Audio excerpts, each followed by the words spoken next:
High, আমরা pursue of wellbeing কোর্সটার জন্য একটা প্রজেক্ট আছে যেটার মধ্যে একজন গার্মেন্টস কর্মীর মানসিক সুস্থতা সম্পর্কিত কিছু প্রশ্ন করব। প্রথমেই আমরা তার ছদ্মনাম ফাতেমা হিসেবে ধরে নিচ্ছি। তিনি গার্মেন্টস কর্মী, গত 2 বছর যাবৎ একটি গার্মেন্টসে কাজ করছেন। এখন তাকে আমরা তার পারমিশন নিয়ে নিচ্ছি যে তার কি এটার প্রতি কনসেন্ট আছে নাকি। আসসালামু আলাইকুম। ওয়ালাইকুম আসসালাম।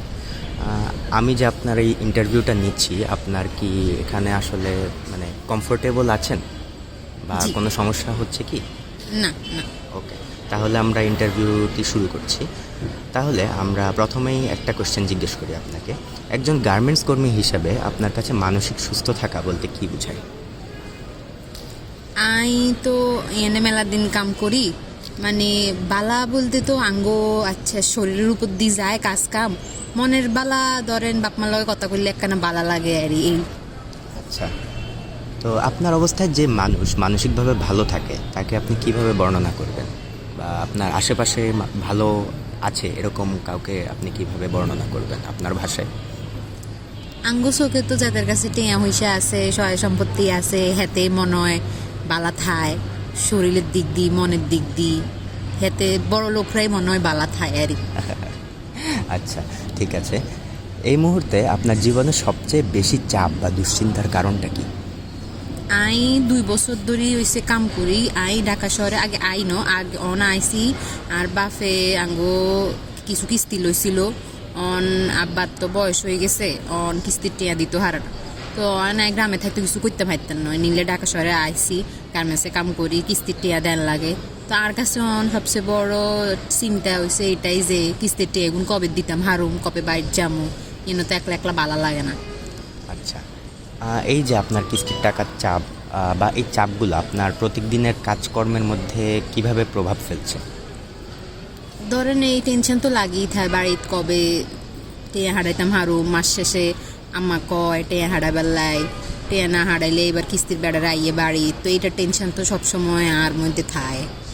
আচ্ছা, ওকে। আচ্ছা, প্রতিদিন টার্গেট বা কাজের চাপ সামলাতে আপনি নিজেকে কিভাবে মানিয়ে নেন? মানায়নি বলতে সকালে তো ঠিক মতো টাইমে জান লাগে, নইলে তো হেতারা আবার টেয়া কাটি লাগবো, থুইব। এই টাইম মতো না ঢুকলে, টাইম মতো না বার হইলে ওভার টাইমের টেয়া তো আলাদা।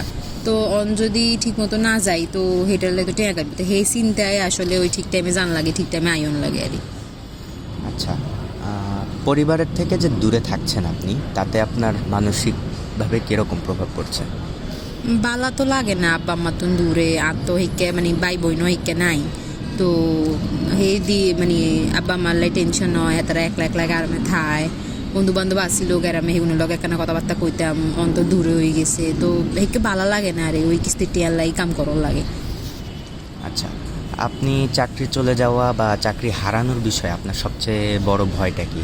আর এই ভয়গুলো আপনি কিভাবে মোকাবেলা করেন? তার জন্য আপনার ভবিষ্যৎ পরিকল্পনা কি? মানে এই ডর তো আসলে থায় যে চাকরি চলে গেলে তো আসলে কিছু করতে পারতেন না, এই এক চাকরি তো করি, অন যদি চলি যায় সেই সময় আসলে আবার গ্রামে চলে যান লাগবো, হিয়ানে হয়তো কিছু করার লাগবো, নয় মানুষের বাড়ির সাথে হয়তো কাম করন লাগবো, এটা চিন্তা তো থায়। আচ্ছা, আপনার কারখানার নারী কর্মীদের জন্য কীরকম মানসিক সহায়তা আছে? আর তারা কি আসলে আলাদা কোনো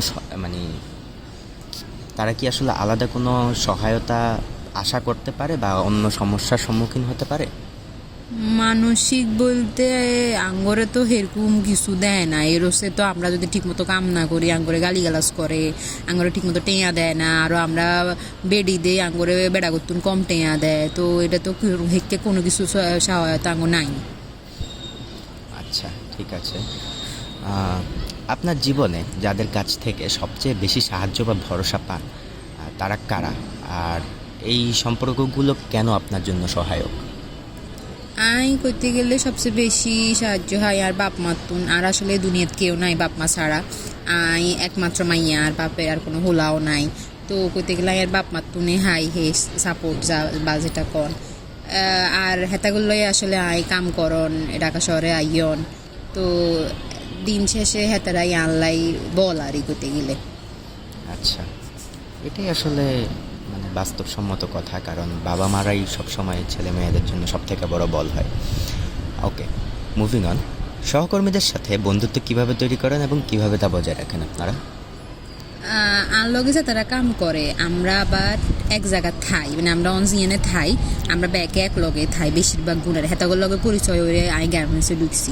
তো ধরেন সারাদিন আমরা কাম করি সকাল ধরি বিয়াল পর্যন্ত, আবার আই এনে থাই, তেমনি একটা সম্পর্কের মতো হয়ে গেছে আর কি। আচ্ছা, এই যে সম্পর্কগুলো এগুলা কিভাবে বিশেষায়িত হয় বা আপনার কাছে কিভাবে এগুলা মানে স্পেশাল মনে হয়? এটা আসলে আমরা তো ধরেন আঙ্গো ব্যাকে এনে যে তারা আসি আঙ্গো কেউ কারোরই পরিবার লগে নাই। তো ধরেন দিন শেষে করতে গেলে আমরাই একজন একজনের পরিবারের মতো আরই। তো আমরা একজন একজনের ওসে ভরসা করি, কোনো সাহায্য চাই, টেঁ হয়েছে হাওলত লইলে লই। তো কইতে গেলে আমরা ব্যাকের অবস্থার তুন একজন একজনের ওসে নির্ভরশীল আরই এনে। ওকে, কারখানার কাজ আপনার বাড়ি বা পরিবারের সঙ্গে সম্পর্কের উপর কীরূপ প্রভাব ফেলে? বালা তো হিকে হয় না, কারণ সারাদিন কাম করন লাগে, ওই বাসা তাই রান্দি বাড়ি খাইটাই এরপর বাপ মারে একখানা ফোন টোন দিই। তো ধরেন হিকে টাইম তো আসলে হাই না, অনেক সময় দেয়া যায় যে 2-3 দিন কথাও হয় না আব্বা আম্মার লগে। তো কইতে গেলে হেতা করে সময় হিকে বেশি দিতাম হারি না। আচ্ছা, এই যে একটু আগে বললেন আপনার সহকর্মীরাই হচ্ছে আপনার বন্ধু, আপনারা একসাথে থাকেন। এখানে আপনার জীবন আসলে নারী সহকর্মীরা কিভাবে সাহায্য করছে, আর যে কোনো সমস্যায় বা কষ্টে আপনারা কিভাবে একজন আরেকজনের পাশে দাঁড়ান? ওই বললাম না, আমরা তো থাই এক জায়গা। তো ধরেন কিছু হইলে এই টেনশনের কথা, ফ্যামিলির কথাবার্তা শেয়ার করি আরই আমরা। কিন্তু আবার ধরেন আঙ্গভিত্তে কতগুণ আবার সুলাসুলিও করে, সেগুন ধরেন কিছু হইলে ঝগড়াঝাটিও করে, এই বেগিনের ভিত্তি দিয়ে আসি আরই আমরা।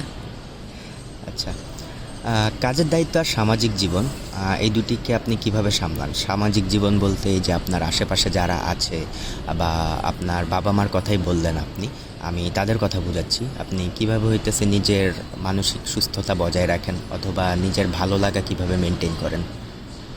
আসলে কাম করতে করতে নিজের ভালো লাগার এত বেশি দিতাম হারি না। ওই বাপমার লগে সম্পর্ক একবেলায় ধরেন বাপমার কথা মনে হলেও ফোনে কথাবার্তা কই, 2-3 মাস হর বাড়ির যাইতাম, হাইলে বাড়ির যাই। আর ধরেন দূরের আত্মীয় স্বজন যায় তারা হেতাগো লগেও এত বেশি, অবশ্য অন্ত ফোন আছে, এই কারোর লগে ফোনে কথা কই, ইমত কথা কই। আর এই নিজের বালার লাই আসলে অনেককে চিন্তা করি না, শুধু চিন্তা এটাই কবে কিস্তি দিতাম হারুন, বাড়ির যেমন। আচ্ছা, এই যে কাজের বাহিরে কি আপনি মানুষের সাথে মেশার তেমন কোনো সুযোগ পান? কাজের বারে না, কইলাম না, কাজের বারে আমরা জিয়ানে কাম করি হেতারা, আর আমরা জিয়ানে থাই, আমরা তো ব্যাকে সেম তো হেতাগো ভিত্তি হিককে কারোর লগে পরিচয় টরিচয় সময়ও নাই, সুযোগও নাই, ইলেও না। আচ্ছা, কাজের জন্য শহরে আসার পর আপনার সামাজিক সম্পর্কগুলো কিভাবে বদলেছে? এই যে আপনার গ্রামের মানুষ অথবা হচ্ছে আপনার বাবা মা, এদের সাথে কি আপনার ঘনিষ্ঠতা কমেছে অথবা আপনারা আরও কাছাকাছি ছিলেন, এখন হচ্ছে আরও ঘনিষ্ঠতা কমছে, এরকম কিছু হয়েছে? এটা তো হইছে, ধরেন আগে ধরেন আমি বাপ মার লাগে সারাদিন থাকতাম, অনকি সারাদিন থাকতাম হারিনি, অন দেয়া যায় 2-3 দিনে একবার কলে কথা হয়, ইমত কথা হয়। তারপরে আই যে গ্রামে আসিলাম হিয়ানে আর বান্ধবীরা আসিল, বন্ধু বান্ধবের লগে বড় হয়েছে ছোটতুন, সেগুনের লগে অনেকটা কথাও হয় না, সেগুনের কতগুণের বিয়ে হয়ে গেছে, কতগুণ আছে গ্রামে যাইলে দেয়া সাক্ষাৎ হয় আর, কিন্তু সেগুনের লগে হেককে কোনো যোগাযোগ নাই। আচ্ছা, এই যে কাজের ব্যস্ততা, আপনি তো প্রায় 10-12 ঘন্টা বা তার থেকে বেশিও কখনো কখনো কাজ করেন। কাজের এই ব্যস্ততার মাঝে আপনি আপনার পরিবারের সঙ্গে বা এই যে বন্ধু বান্ধবদের কথা বললেন, এদের সাথে কিভাবে যোগাযোগ বজায় রাখেন? ওই কইছি না, ওই ইমত কথা কই অন্ত আই গত মাসে কটনে আনি যাবো, কয়েক মাসে আর এনে তো কিস্তি টেয়ালাই দিদি, তো নিজের লাইজে টেয়ার আই হিয়েন তুমি কিছু বাসাই ফোন একখান কিনছিলাম 10,000 টাকা দিই। ফোন এনে তো এই আব্বা আম্মার লগে আব্বার কাছে ফোন একখান আছে, আমার কাছে তো নাই। তো ইমত কথা কই, ভিডিও কল দিই, হেতাগুর লগে এনে কথা কই। আর এনে যে বন্ধু বান্ধব আছে, মানে আমরা যা তারা কাম করি, আমরা ধরেন ওই ছুটি থেকে হাই না, ছুটি হাইলে আমরা এই আশেপাশে ঘুরতাম যাই, ধরেন আশেপাশে যদি মেলা টেলা হয় ঘুরতাম যাই। আবার বেশি দূরে যাইতাম হারি না, ধরেন বেশি দূরে যাইলে তো ঢাকা শহর বুঝে নেই, জ্যাম আছে, টেঁয়া খরচ হয় বেশি, এত কিছু কি এত টেঁয়া খরচ করে ফুর্তি কি করতাম হারুম নেই, হরে টেঁয়া মাস শেষে টেঁয়া থাকতো না। তো এই আশেপাশে ঘুরতাম যাই। আচ্ছা, ধন্যবাদ ফাতেমা। আশা করছি আমি যে প্রশ্নগুলো আপনাকে করেছি তাতে আপনি কোনোভাবেই বিচলিত হননি, অথবা আপনি আসলে কোনোভাবেই আনকমফোর্টেবল ফিল করেননি। আমি তাও আপনাকে আরেকবার জিজ্ঞেস করে নিচ্ছি যে আপনার কি পূর্ণ সমর্থন ছিল নাকি এই ইন্টারভিউটি দেওয়ার জন্য, আর কোনোভাবে কি আপনাকে আমি বিচলিত করেছি নাকি? না না ঠিক আছে, আনে তো আরে আগে জিগাই লইছিলেন, আমি তো কইছি আমি কইতাম হারো। আর ইনে তো আনে আর ভিডিও টিডিও লনের না যে কেউ দেখবো বা কিছু, আনে তো আর বয়েজ লনের, তো সমস্যা নেই, সমস্যা হয় না কোনো। আচ্ছা, ধন্যবাদ ফাতেমা। তো আমরা হচ্ছে একজন গার্মেন্টস কর্মী থেকে তার ইন্টারভিউটি নিলাম। তো এটাই, ধন্যবাদ শোনার জন্য।